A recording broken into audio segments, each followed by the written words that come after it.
My name is Dafna, or in Hebrew I pronounce it Dafna. I'm 33. I'm originally from Rishon LeZion, which is a city next to Tel Aviv, Israel.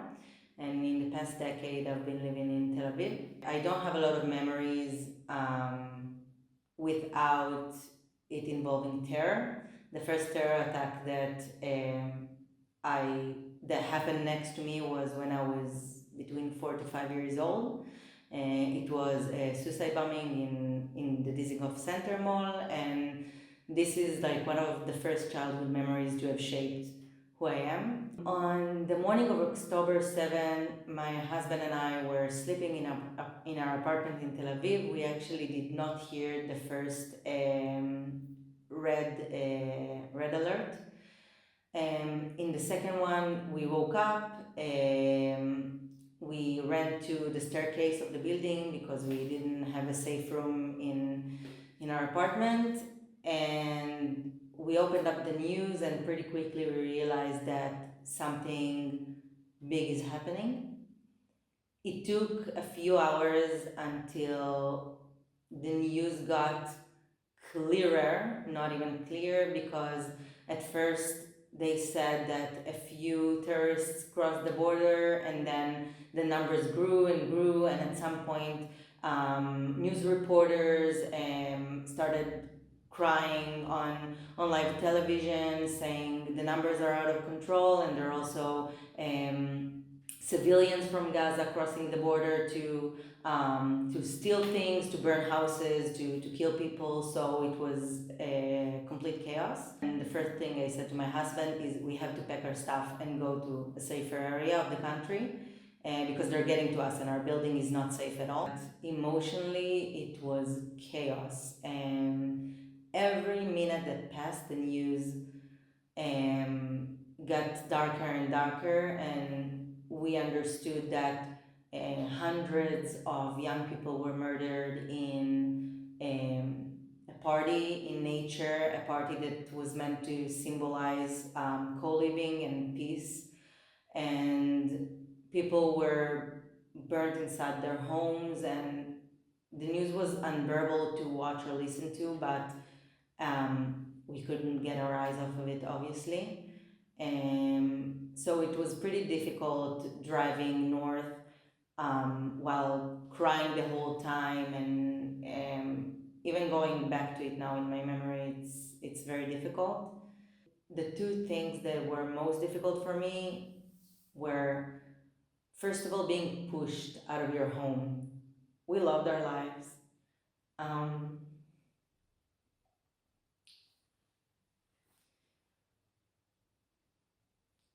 And I think that every person in the world is trying to live their life out of choice, and not because they have, I don't want to do things because I have to.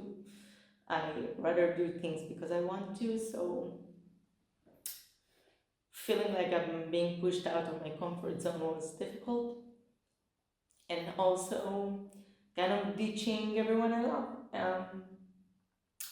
Because they either chose to stay or couldn't leave, or had a safer place than I had.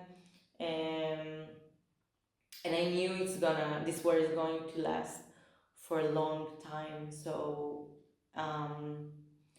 yeah, and as we got here to Spain, every sound of a police car or an ambulance would just make us jump off our seat. And Valencia has a lot of fireworks going around, so it took a while to get used to. We're used to joking on it with our friends that we are PTSD nation, but it's not funny.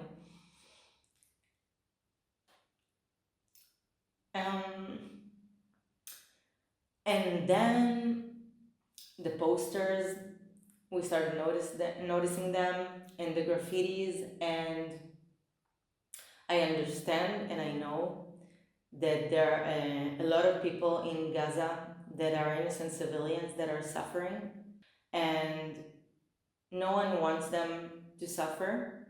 But I don't think the solution for protecting them is cheering for terror and for murder, because that's not the education we got growing up. Seeing graffitis around Spain saying that Israel should burn, that Jewish people should die, that the Intifada should come back. I don't think that the people that cheer for Intifada or write Intifada on the walls know what that means.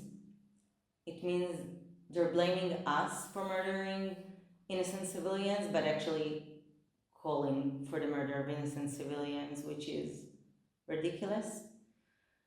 I feel that the world is uneducated about this extremely complicated scenario.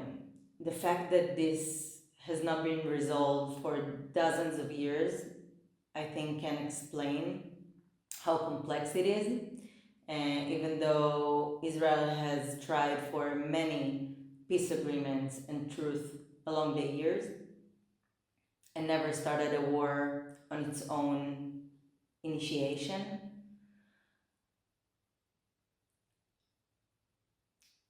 being a Jewish person, every holiday is surrounding around how everybody tried to kill us and they didn't succeed, and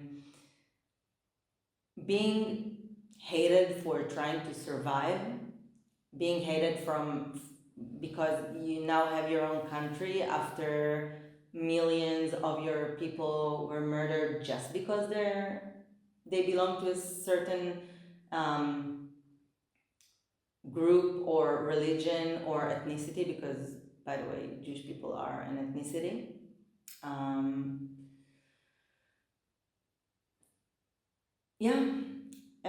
So what it was important for me to say that although on October 7th I haven't seen anyone die with my own eyes, and no one that is close to me was murdered, although I lost many friends in this war that were in reserve duty and were soldiers, I'm here to represent the men and women that were slaughtered in their homes, that were raped and beaten and burned to death by terrorists. I'm here to represent the hostages and their families who are still waiting.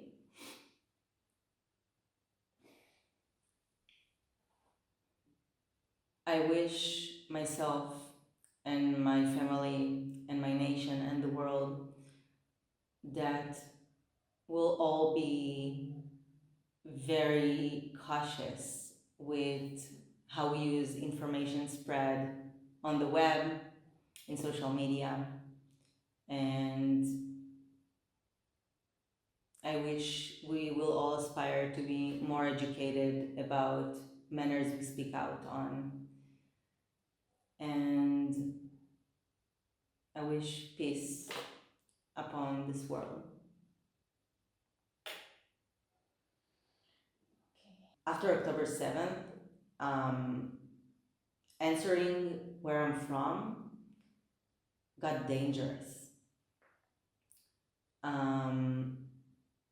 I feel like people have experienced a lot of horrible things in their home country, but having to be scared of your own identity that you're not ashamed of. I'm proud of being Jewish. I'm proud of being an Israeli so much. But people hate me just because the way I was born. We're just now we're making a process, being stronger and prouder and less scared to answer this question frankly and not to lie. It's difficult, and we're still choosing who to lie to and when to tell the truth.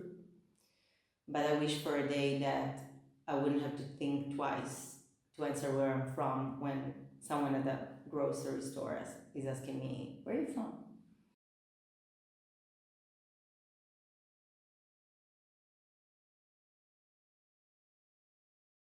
So basically, I'm not good with posing or I love art, but I never thought I would participate as a model for a painting. However, the representation was extremely important to me. We're so busy keeping ourselves strong and representing ourselves as people who are proud and brave and not as victims. I think that's something that kind of maybe hurt our image a little bit because we are victims, but we're not leaning into this enough because we don't want to be. Um, so some people are not making the effort to understand us.